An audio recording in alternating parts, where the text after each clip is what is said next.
Assalamu alaikum wa rahmatullahi wa barakatuh.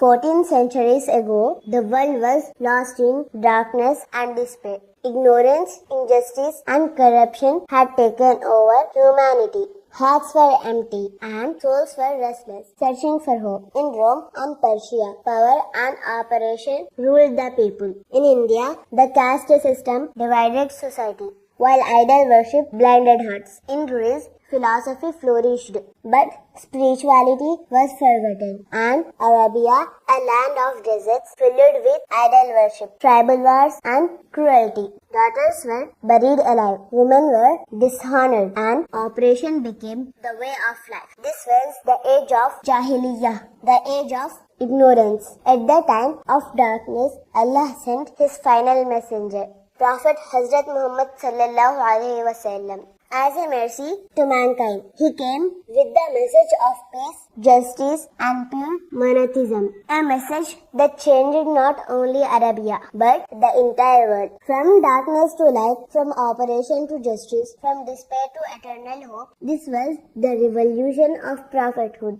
कहने को तेरे सर पे दस्तारे यतीमी, कहने को तेरे सर पे दस्तारे यतीमी, लेकिन तू जमाने के यतीमों को सहारा. खुदा हाफिज.